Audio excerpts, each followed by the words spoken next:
Hi, so in this video I'm going to show you how you can send your daily mail and how you can update your tickets as well. So first, for sending a daily mail, if you have any tickets, then you can go to your tickets, you can select the ticket, you can enter how much time you are expecting to spend on this ticket to be completed, like 2 days, 3 days. Okay. Once you have updated your time and you have updated your tickets, you can now go to daily mail. In case if you're not able to see your ticket number over here, you can refresh the page if necessary.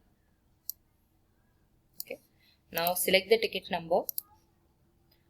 Automatically the task will come over here.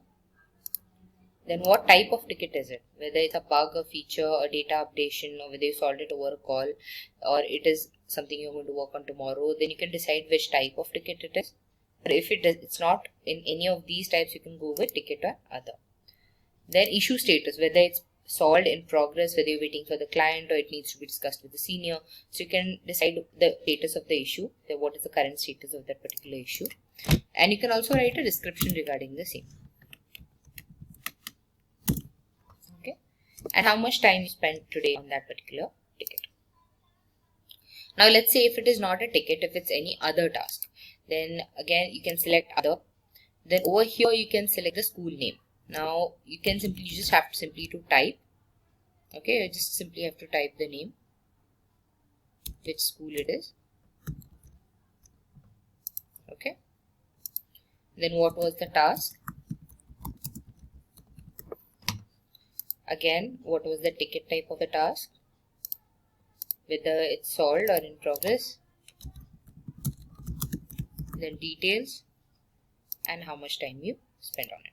So like this, you can enter each ticket or each task that you have done as and when you do it, or if you want to do it at the end of the day, that's also fine. And submit it. Now you can keep submitting the entries. Now in case you want to edit any entry, or if you spend more time on it later on in the day, you can edit any particular entry you want. Okay. Or in case if you make the same entry twice, you also have an option of deleting the entry. You'll be able to see the total time or hours you have spent on the today on the different tasks. And once you're sure that you are logging out, you're signing out for the day, make sure you click on send email. And a daily mail will be sent. Now, if you want to check whether your daily mail has been sent or not, you can go to your Yahoo logins and check whether you have received your daily mail for that particular day. So that's all about daily mail. Thank you.